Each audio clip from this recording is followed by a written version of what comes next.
आखिर इन मुल्कों की दुश्मनी की वजह से पेट्रोल की कीमतों को ऐसा क्या हो जाता है कि एक आम आदमी का पूरा बजट हिल जाता है। और यूएस ने जब जिसको चाहा घुटनों पे ला दिया, चाहे वो लीबिया हो, इराक हो या फिर अफगानिस्तान। लेकिन ईरान के पास ऐसी क्या गिदड़ सिंगी है जिसकी वजह से वो अमेरिका के हाथ नहीं आ रहा। और उससे भी बड़ा सवाल कि आखिर क्यों इसराइल के एक इशारे पर अमेरिका अपने बिलियंस ऑफ डॉलर फूकने के लिए तैयार हो जाता है। आखिर ऐसा क्या रिश्ता है इन दोनों के बीच जिसके लिए अमेरिका इंटरनेशनल कानून का सर्कस बनाने से नहीं कतराता। बिस्मिल्लाहिर्रहमानिर्रहीम इज़ा जाअ नस्रुल्लाहि वल फत्ह व रअयत अन्नास यदखुलून फी दीनिल्लाहि अफ़वाजा। देखो, ईरान के बिल्कुल साथ पर्शियन गल्फ और अरेबियन सी है जिससे पूरी दुनिया का ट्रेड होता है। और अरेबियन सी में आज अमेरिका का इब्राहिम लिंकन ईरान पर ताक लगाए बैठा है। और इसी पर्शियन गल्फ में ये पतला सा रास्ता स्टेट ऑफ हार्मोस है। ईरान ने इस चौक पॉइंट से पूरी दुनिया की नब्ज पकड़ी हुई है। वो जब चाहे इस दुखती नब्ज को दबा देता है और फिर यहाँ पूरी दुनिया में तेल की कीमतें आसमान छूने लगती हैं। और आज ईरान अमेरिका जैसी सुपर पावर के सामने अभी तक इसलिए डटा हुआ है क्योंकि उसके पास दुनिया के तीसरे नंबर पर सबसे बड़ा ऑयल रिजर्व और दुनिया के दूसरे नंबर पर सबसे बड़ा गैस रिजर्व है। लेकिन अमेरिका और ईरान के इस कोर इशू को समझने के लिए हमें 1901 में जाना पड़ेगा, जब एक ब्रिटिशर के हाथ एक रिपोर्ट लगती है कि ईरान के जमीन के नीचे तेल मिलने के चांसेस काफी ज्यादा है। तो फिर ये यूके से ईरान आता है और ईरान के राजा के साथ मीटिंग करके एक ट्रीटी साइन करवाता है। और यही ट्रीटी आगे चलकर सारी फसाद की जड़ बनती है। और इस ट्रीटी के अकॉर्डिंग ब्रिटेन अगले 60 साल के लिए ईरान में तेल ढूंढेगा और अगर तेल मिला तो उसे अपनी टेक्नोलॉजी यूज करके निकालेगा और इंटरनेशनल मार्केट में बेचकर प्रॉफिट का 60% ईरान को देगा। और इस ऑयल की एक्सट्रैक्शन ईरान के साउदर्न एरिया से होगी। और फिर जब ऑयल मिलता है तो ईरान को प्रॉफिट का 60% दिया जाता है। लेकिन 1939 को वर्ल्ड वॉर में ईरान के राजा को लगता है कि जर्मनी ये वॉर जीत जाएगी, तो वो जर्मनी के साथ ऑयल एक्सटेंशन की बातचीत शुरू कर देता है। और वहाँ पर जंग में जर्मनी के डिप्लोमेट भी ईरान को आ जाते हैं। तो यूके जो कि अलायंस पावर के साथ था, जिसके साथ अमेरिका और रशिया भी शामिल थे, तो इसी अलाइनमेंट की वजह से ईरान के थ्रू अमेरिका रशिया को फूड और वेपन सप्लाई करता था ताकि वो जर्मनी से लड़ सके। तो अगर जर्मनी वर्ल्ड वॉर में ईरान पर कंट्रोल कर देती तो यूके और अमेरिका के लिए ईरान का तेल और रशिया को सप्लाई दोनों कट हो जाती। तो अब यूके और रशिया क्या करते हैं कि ईरान पर अटैक करके उस पर कब्जा कर लेते हैं और उसके 3 टुकड़े कर देते हैं, अजरबैजान और कुर्दिश। ये पहले ईरान का पार्ट हुआ करते थे। और ईरान के राजा को भी मुल्क से निकाल देते हैं और उसके बेटे को नया राजा बनाते हैं जो कि उनके इशारों पे चलता है। वर्ल्ड वॉर खत्म होने के बाद अलायंस पावर जो कि वर्ल्ड वॉर जीत चुकी थी वो ईरान छोड़कर वापस चली जाती है। लेकिन ब्रिटेन अभी तक ऑयल निकाले जाता है। दूसरी तरफ वर्ल्ड वॉर की वजह से ईरान की इकोनॉमी काफी डाउन हो जाती है।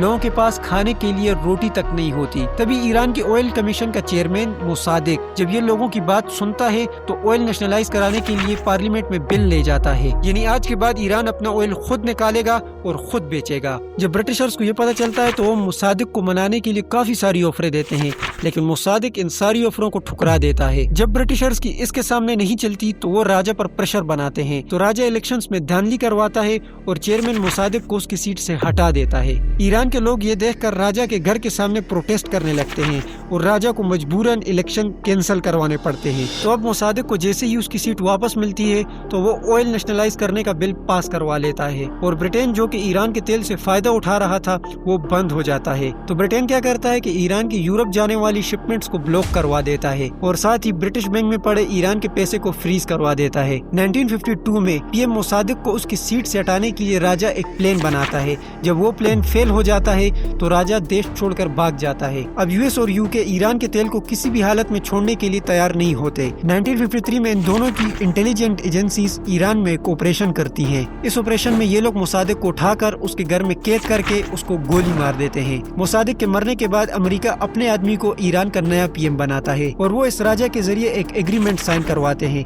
कि आज के बाद ब्रिटेन और यूके मिलकर ईरान का 50% तेल निकालेंगे। अब अगले कुछ सालों तक ईरान पर पूरी तरह से अमेरिका का कंट्रोल होता है। तो ये कहानी जहाँ से शुरू हुई थी वहीं आकर रुक जाती है और फिर एंट्री होती है आयतुल्लाह रूहुल्लाह खुमैनी की।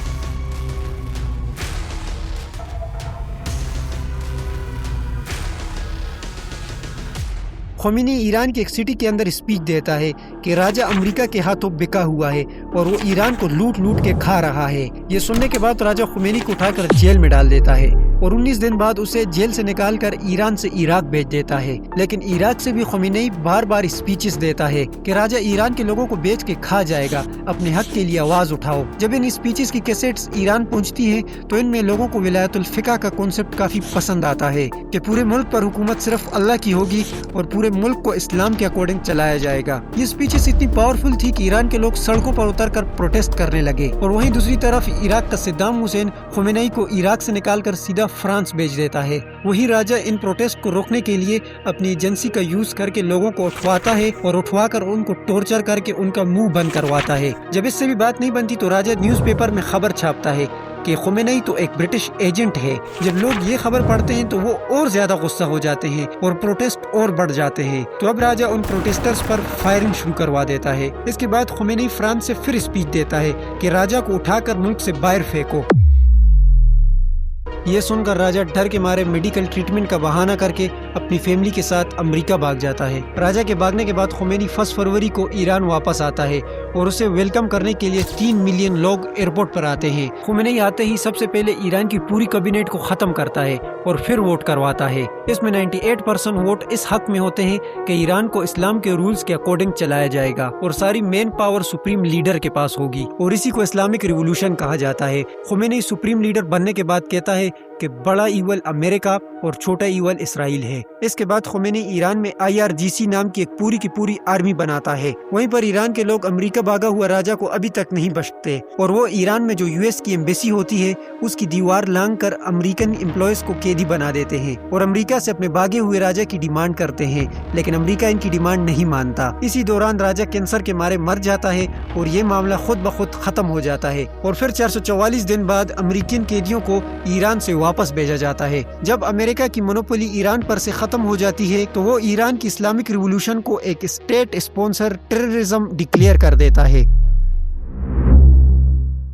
ہوتا کیا ہے کہ ایک دن خمینی اسپیچ دیتا ہے کہ جو ریولوشن ہم نے ایران میں لائی ہے یہی ریولوشن ہم پوری دنیا میں لائیں گے۔ اب عراق کے بھی کافی سارے لوگ خمینی کو سنتے تھے، تو صدام حسین کو بھی ڈر تھا کہ کہیں عراق میں بھی اسلامک ریولوشن نہ آ جائے اور اس کی حکومت نہ چلی جائے۔ دوسری طرف ایران کے بارڈر کے پاس خوزستان اور ایک واٹر ویلی تھی جس سے دونوں کنٹریز اپنا 80% ٹریڈ کرتی تھی، اور صدام حسین ایران سے یہی ایریا لینا چاہتا تھا۔ اور پھر آتا ہے امریکہ جو کہ صدام حسین کو فل سپورٹ کرتا ہے۔ اب آتا ہے ایئر 1980 جب صدام حسین ایران پر اٹیک کر دیتا ہے، اور اس جنگ میں امریکہ عراق کو کیمیکل اور بایولوجیکل ویپن سپلائی کرتا ہے، اور دوسری طرف خمینی بھی پیچھے ہٹنے کے لیے تیار نہیں تھا، اور اسی چکر میں یہ جنگ 8 سال تک چلتی ہے، اور پھر آخرکار 1988 کو یونائٹڈ نیشن ان دونوں کے بیچ صلح کرواتا ہے۔ اس سے اگلے سال خمینی کی ہیلتھ خراب ہو جاتی ہے اور اس کی ڈیتھ ہو جاتی ہے، اور ان کے جنازے میں 10 ملین لوگ اکٹھا ہوتے ہیں جو کہ 32 کلومیٹر کے ایریا پر پھیلے ہوتے ہیں، اور یہ ریکارڈ گینیش ورلڈ ریکارڈ میں بھی درج ہے۔ خامنہ ای کے مرنے کے بعد کابینٹ پھر سے ووٹ کرواتی ہے،